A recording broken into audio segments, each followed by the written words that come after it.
Welcome back to another exciting episode of Options Market Masterclass. I'm Professor Options, and today we're diving deep into one of my favorite topics in the options world, selling calls. This strategy can transform your portfolio from a boring stock collection into a cash-generating machine. Hi everyone, I'm Lisa, the perpetually learning student. I've been applying some of what we've learned in previous episodes, but I'm really excited about today's topic.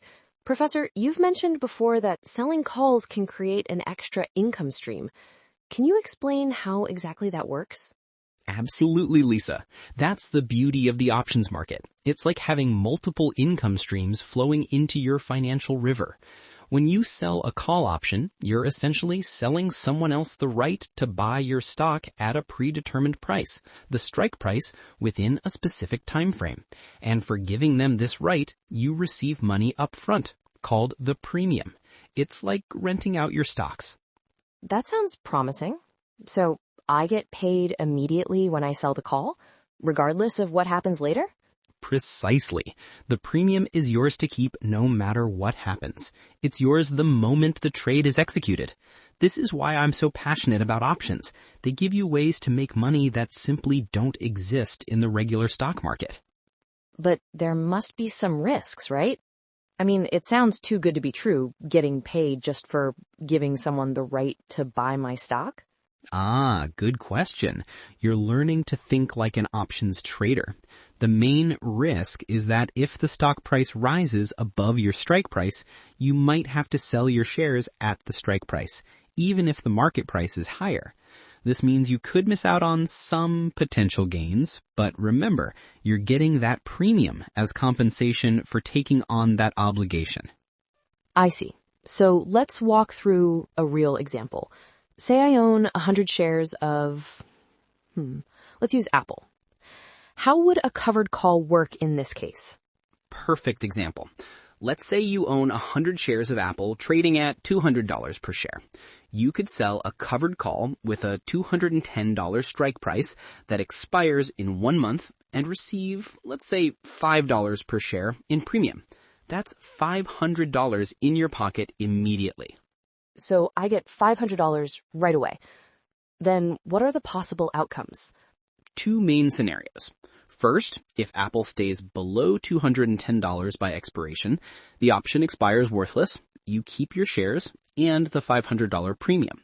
Second, if Apple goes above $210, the option will likely be exercised, and you'll sell your shares for $210 each. But don't forget, you still keep that $500 premium. But in the second scenario, if Apple rises to, say, $220, wouldn't I miss out on $1,000 of potential gains since I'd have to sell it $210 instead of $220? Technically, yes, but that's why we think of it differently. Your effective selling price would actually be $215 per share, the $210 strike price plus the $5 premium you already received. That's the genius of options thinking. You have to factor in the premium you've already collected. Okay, that makes sense. I'm curious though, what factors determine how much premium I receive when selling calls? Excellent question. Let me break down the premium calculation factors. This is where the science meets the art of options trading. I'm ready to take notes. First and foremost is intrinsic value, which is simply how much the option is in the money. For call options, that's the current stock price minus the strike price. If Apple is at $200 and your strike price is $210, there's no intrinsic value since the option is out of the money. That makes sense. So out of the money calls have zero intrinsic value. Exactly. But they still have value. That's because of the second component, extrinsic value, also called time value. This is where things get interesting. Several factors influence extrinsic value, with time until expiration being a major one. The more time until expiration, the higher the premium, because there's more time for the stock to potentially move above the strike price. So selling longer-term calls would give me more premium. Yes, but there's a trade-off. Your capital is tied up longer, and you're committing to potentially selling your shares for a longer period of time. It's like renting your house for a year versus a month. You get more total rent for a year, but you're also committed for that entire time. What about volatility? I remember you mentioning that in our previous episode about options pricing. You've been paying attention. Volatility is crucial. Higher implied volatility means higher premiums because there's a greater perceived chance the stock price could swing dramatically.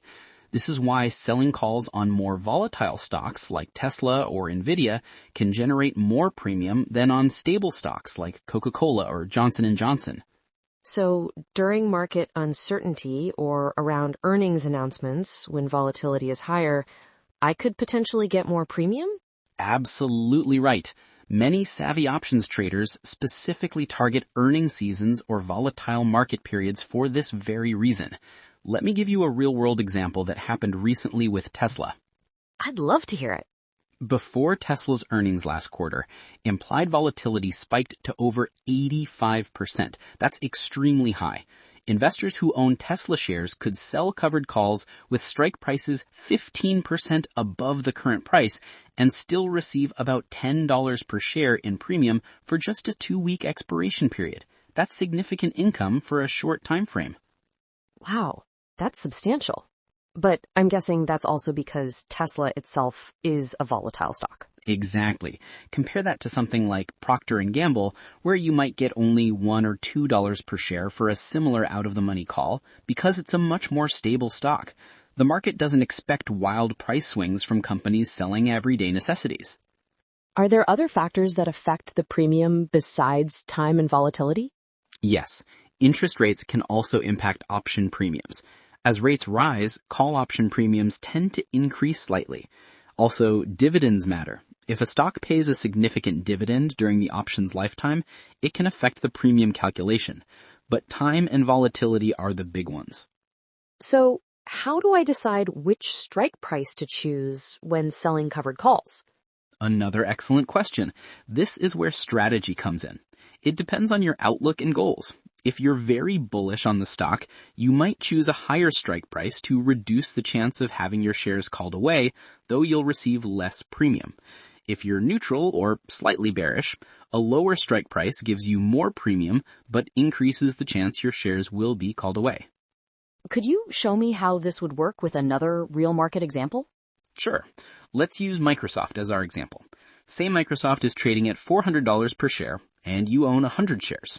You have several choices. You could sell a call with a $420 strike price expiring in 30 days and collect about $7 per share or $700 total. Or you could be more conservative and sell a $430 strike for perhaps $4 per share or $400 total. How do I decide between those options? If you think Microsoft won't rise about $420 in the next month, the first option gives you more premium. But if it does rise above $420, you'd have to sell at $420, missing out on further gains. With the $430 strike, you'd collect less premium, but have more potential upside if Microsoft rises strongly.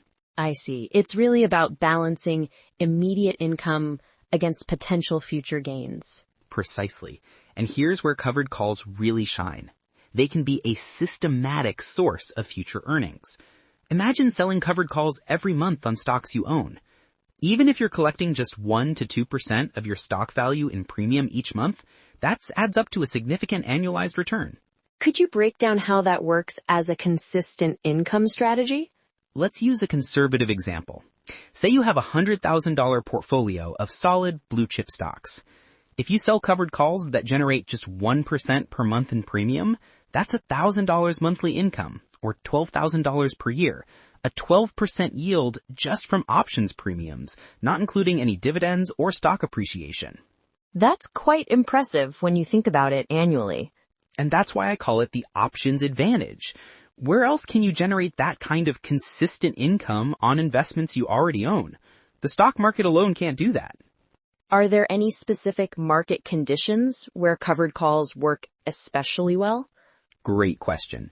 Covered calls tend to perform best in flat, slightly bullish, or even slightly bearish markets. They're perfect when you think a stock might trade sideways or rise modestly. In strongly bullish markets, you might cap your gains. And in severely bearish markets, the premium won't fully offset stock losses, though it does provide some downside protection. So ideally, I'd use covered calls when I'm not expecting huge moves in either direction. Exactly. Or when you're actually looking to sell a stock at a certain price anyway. For example, if you own Nvidia at $900 and would be happy selling at $950, why not sell a $950 call and collect premium while waiting for it to reach your target? That makes sense. Are there specific sectors where covered call strategies tend to work better? Another insightful question. Covered calls can work in any sector, but they're particularly effective on dividend-paying stocks in more stable sectors like utilities, consumer staples, or established financial companies. The combination of dividends plus call premiums can create very attractive total yields. Could you give us a real example of how this might work with a well-known dividend stock? Let's use Verizon as our example. Verizon currently pays about a 6% dividend yield and tends to be less volatile than the broader market. If you own 100 shares at around $40 each, you could sell a call with the 42 strike price expiring in 30 days and collect about 60 cents per share, or $60 total. So that's about 1.5% for the month, just from the option premium. Right. Add that to your monthly portion of the dividend yield, which would be about 0.5% per month, and you're getting a 2% monthly income on your Verizon position. That's an annualized yield of about 24% if you can maintain that strategy. Far better than just holding the stock for dividends alone. That's quite attractive. But what about transaction costs? Don't those eat into the strategy's profitability? That's a practical consideration. The good news is that many brokerages now offer commission-free stock trades, and options commissions have come down significantly. Typically, you'd pay around $0.65 per contract.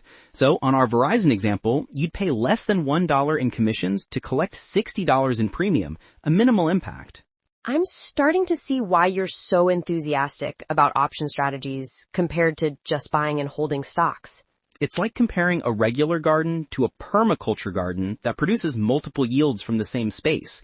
Why settle for just stock appreciation when you can have appreciation plus regular income? Are there any tax considerations with covered calls that I should be aware of? Absolutely. Tax efficiency is another advantage. The premium you receive from selling covered calls is generally not taxed immediately. Instead, it reduces your cost basis for the underlying stock, and you only pay taxes when you eventually sell the stock. If you hold the stock long enough, those gains could be taxed at the lower long-term capital gains rate. That does sound tax efficient. Are there any common mistakes people make with covered calls that we should avoid? The biggest mistake is probably selling calls at strike prices below your cost basis without intending to sell the stock. If the calls are exercised, you could realize a loss on the shares. Another common error is ignoring upcoming events like earnings announcements that could cause significant price movements. What about selling calls on stocks that announce unexpected good news? Couldn't you miss out on a sudden price surge? Absolutely. That's the opportunity cost risk of covered calls. Take Nvidia earlier this year. Some investors who sold covered calls before their AI-related announcements missed out on huge gains when the stock surged past their strike prices. That's why you need to be comfortable with potentially selling at your strike price. Do you have any final tips for someone just starting with covered calls? Start with stocks you're genuinely comfortable selling at the strike price you choose. Begin with small positions to get comfortable with the mechanics, and consider using covered calls first on the more stable positions in your portfolio, rather than your highest growth prospects. This strategy really does sound like it could add significant income to a portfolio. I'm definitely going to look at my holdings and see where it might make sense to implement covered calls. That's the spirit. Remember, in the options market, you're not just a passive investor hoping stocks go up. You become an active participant who can generate income in any market environment. It's like the difference between hoping for rain and installing an irrigation system. Before we wrap up, could you summarize the key benefits of selling calls as a strategy? Gladly. First, immediate income through premiums you collect up front. Second, potential for systematic recurring revenue from your investments. Third, some downside protection as the premium reduces your effective cost basis. Fourth, potentially favorable tax treatment. And finally, more efficient use of capital you already have invested in stocks. Thanks, Professor. You've given me a lot to think about and some concrete strategies to implement. This definitely shows why the options world offers advantages over just investing in stocks. That's what I love to hear. And for our listeners, remember, the stock market lets you own assets, but the options market lets you monetize those assets in multiple ways. Join us next time when we'll explore another powerful option strategy, selling put options for income and potentially acquiring stocks at discount prices. I can't wait for that episode. Thanks for listening, everyone, and we'll see you next time on Options Market Masterclass. Keep those portfolios working harder for you. Options out.